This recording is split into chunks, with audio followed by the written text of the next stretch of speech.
Mais um Conexão by Cíntia Monerada essa semana e eu estou com um convidado de honra. Aliás, eu sou fã, quem não é fã? Marcelo Madureira, que é ao meu lado, esse comediante incrível, curitibano. E a gente vai ter uma troca hoje muito enriquecedora. Vamos falar um pouco de tudo, né? Não, de que você quiser. Com muito humor. Eu estou aqui com humor, meu humor peculiar, né? Todo mundo diz que eu sou meio mal-humorado. E com isso já me dei muito bem com esse meu mau humor. Fiz muita campanha publicitária. Não, que eu sou humorista, que eu não rio muito quando eu faço piada. Eu faço sério. Para mim, a piada, os assuntos que eu trato com a maior seriedade. É óbvio que eu busco um efeito cômico, humorístico, né? Mas assim, eu sou da escola inglesa de humor, né? Eu falo as maiores barbaridades, como se estivesse falando uma das maiores verdades, né? Tanto ontem eu saí com uma amiga minha, ela estava falando, você precisa falar quando é que você está falando sério e quando você está falando que não é de brincadeira. Não, mas eu falo as maiores coisas, para mim tudo é sério. Com muita firmeza, muita seriedade. Firmeza, muita convicção, entendeu? Eu sou um cara... Digamos que você é um marqueteiro. Sim, eu seria um ótimo marqueteiro de político, porque eu falo as coisas, né, falo na lata e falo exatamente tudo como não é. Perfeito. Entendeu? Adorei saber disso. Eu sou um rei das fake news. Ah, é? Então agora a gente... Mas antes das fake news, eu queria que você contasse um pouquinho sobre essa sua trajetória aí, né? Formado em engenharia civil. Não, eu sou formado em engenharia de produção. Calma, então vamos fazer uma retificação assim.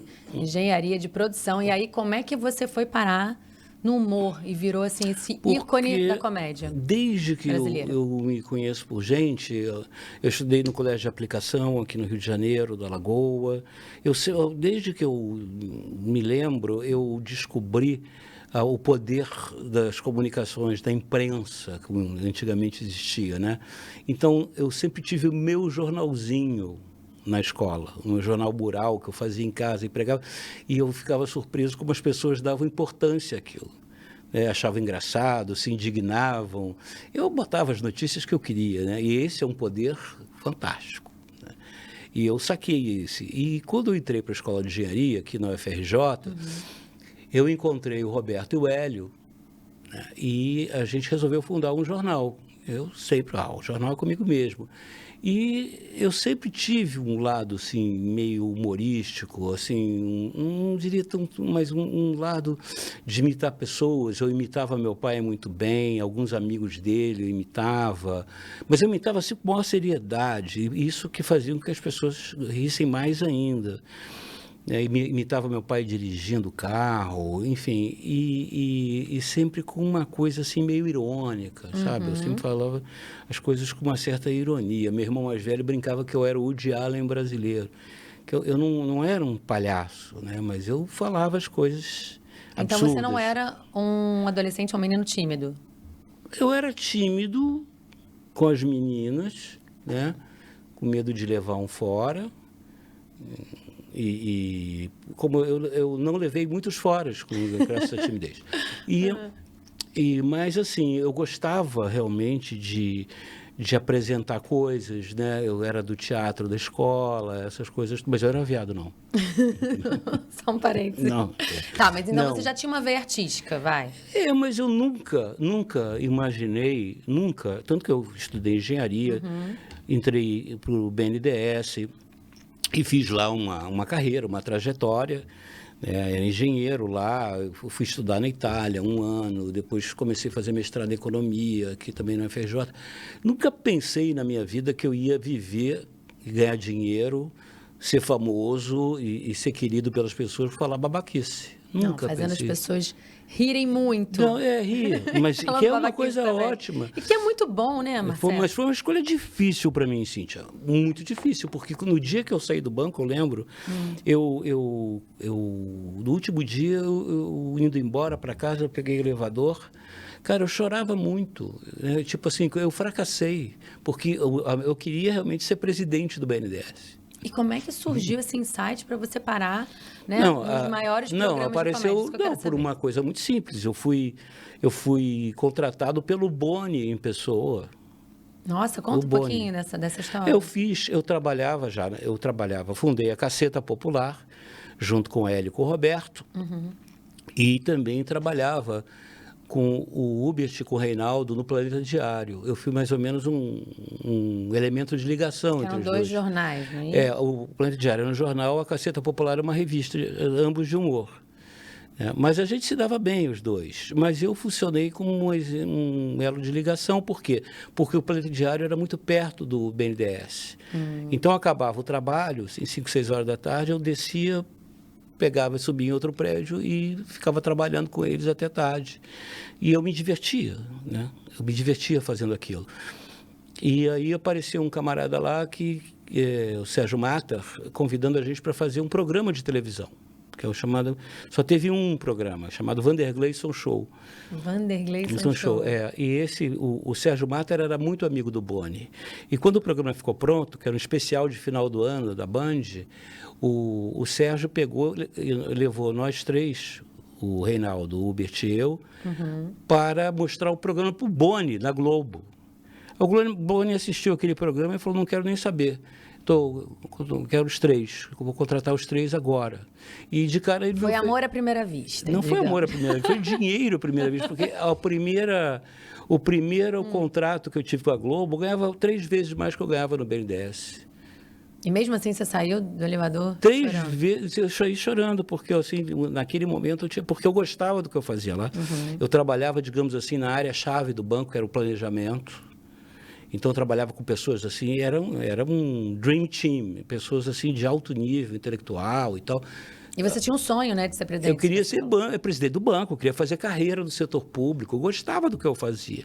Eu não me achava assim, é o que eu brinco, Cíntia, o que era meu hobby virou profissão, o que era profissão virou hobby. Eu nunca me desliguei de macroeconomia, das questões da economia brasileira, da questão da indústria brasileira, essas coisas que eu sempre fui ligado.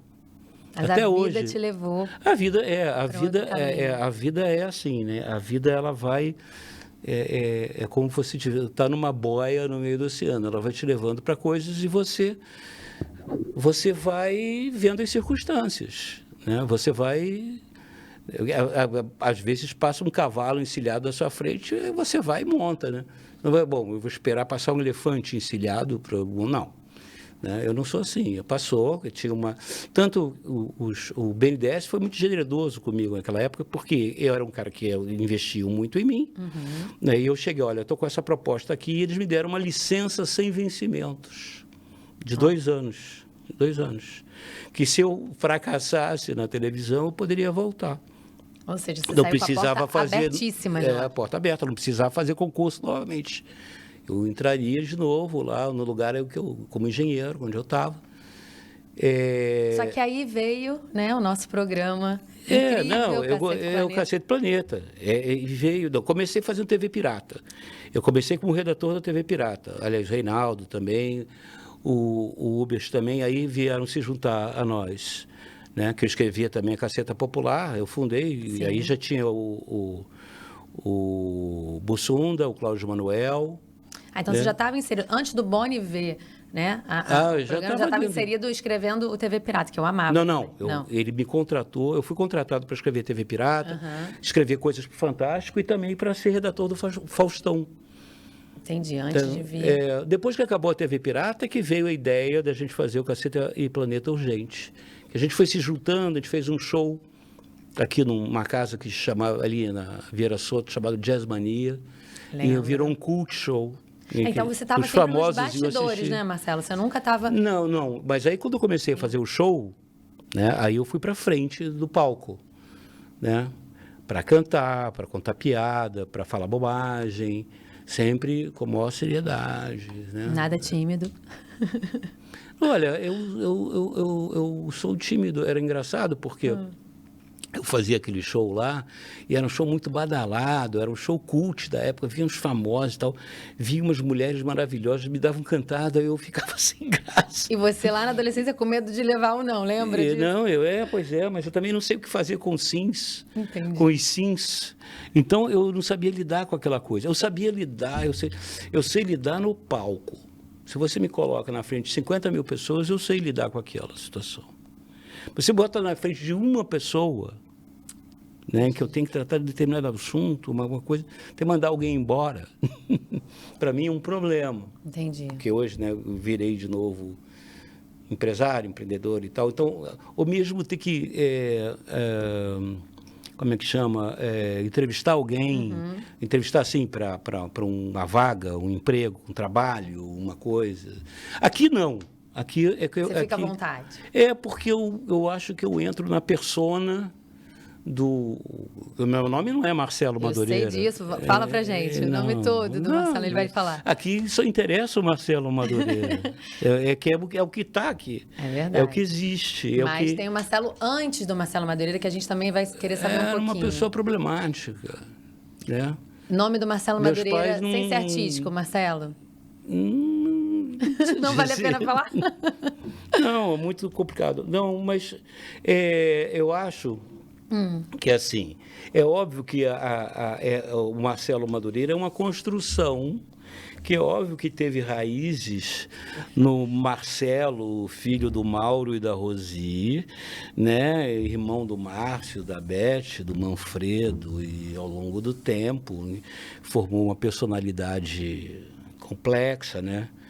Eu nunca fui muito engajado na minha família, por exemplo. Às vezes eles se mudavam de casa na hora que eu estava na escola, e quando eu chegava eles tinham se mudado e não deixaram o endereço. Era assim, Marcelo?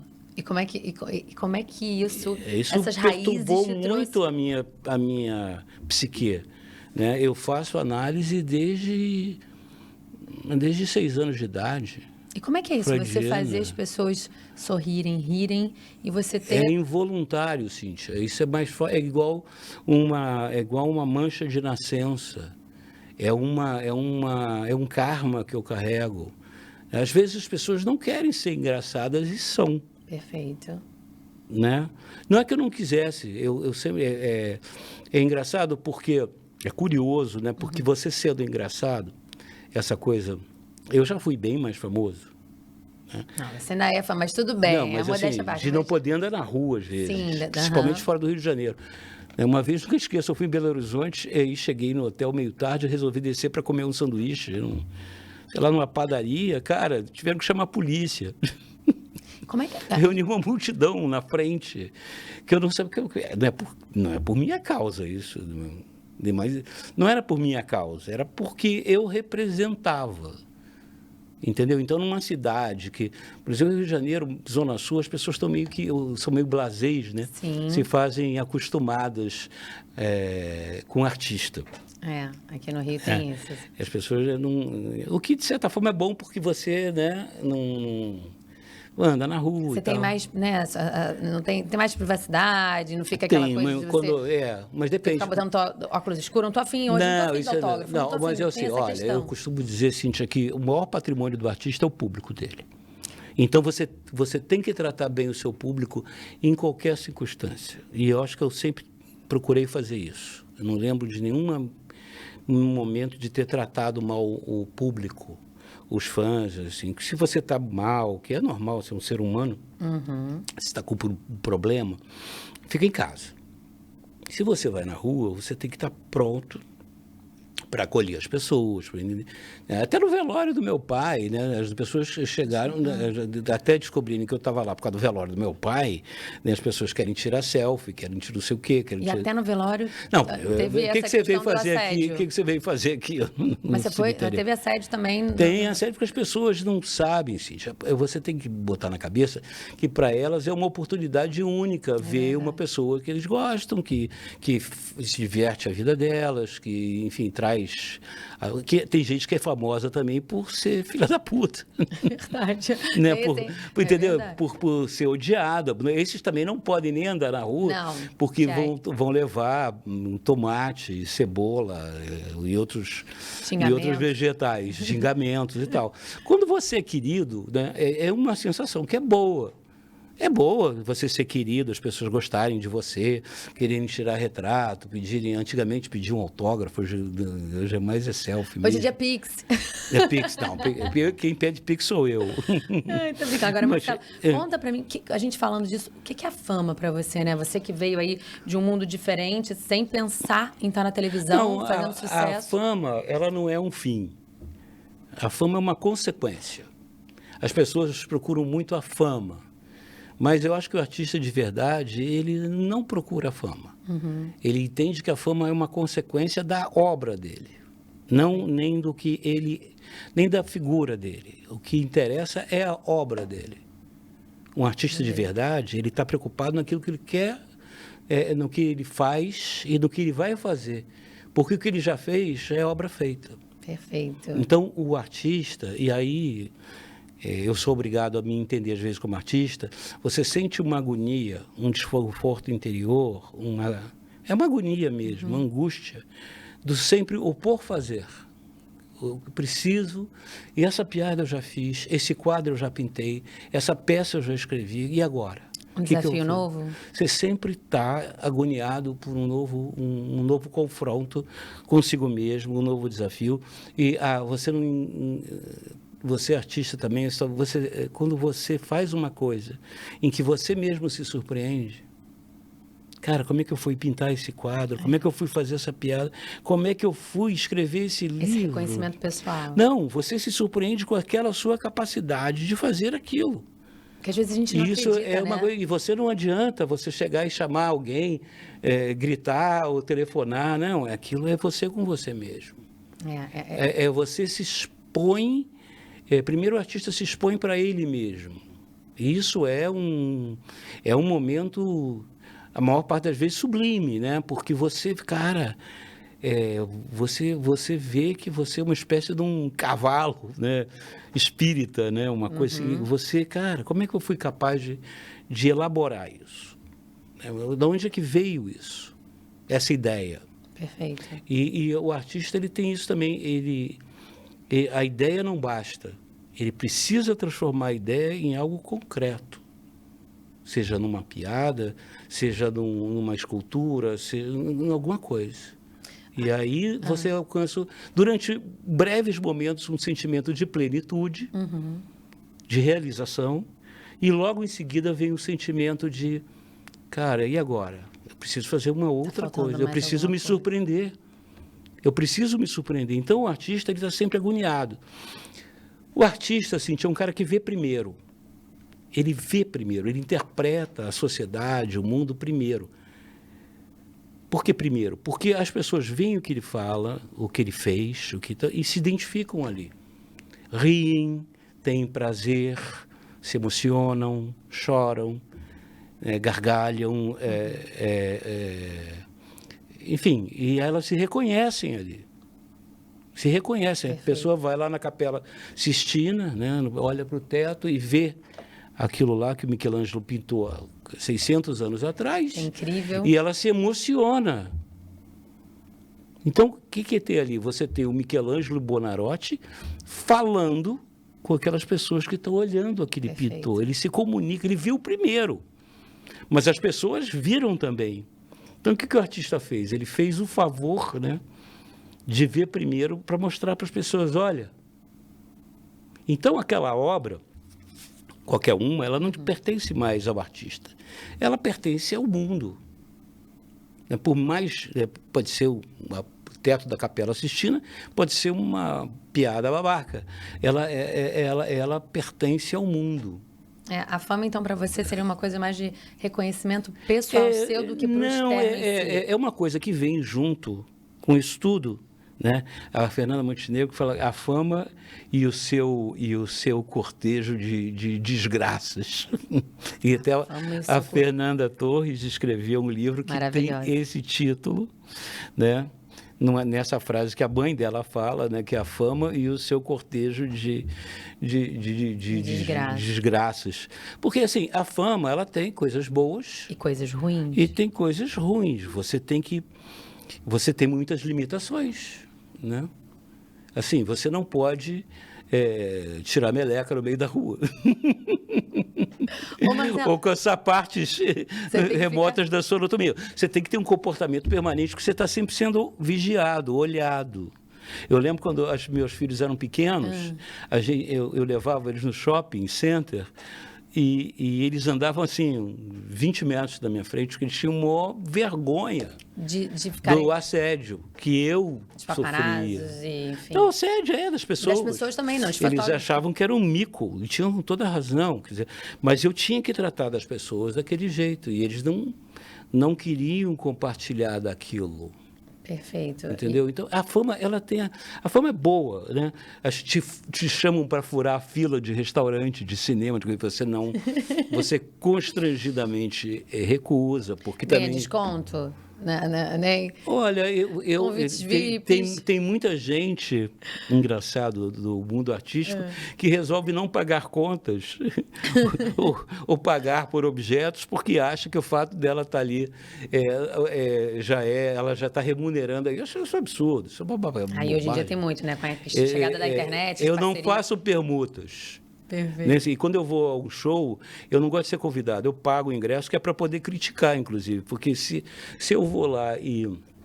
Está sendo convidado, você vai ficar meio tímido, não vou dar minha opinião. Fica sem graça. Você vai convidado. Não é questão de ser político, é questão de ser educado, né? Você é convidado para um negócio e chega lá e diz, não gostei, achei ruim, achei de mau gosto, né? Então, eu prefiro pagar o ingresso direito, entro na fila, né? Escolho um lugar, e assim, se eu gosto, eu aplaudo. Se eu não gostar, não aplaudo. Se for o caso, eu paguei. Esse é o artista sincero, tá certíssimo. Marcelo, agora vamos falar um pouquinho sobre Caceta e Planeta, né? Esse programa aí que foi sucesso nos anos 90, enfim, marcou minha infância. quase 25 anos. 25 anos, gente, minha adolescência. Direto.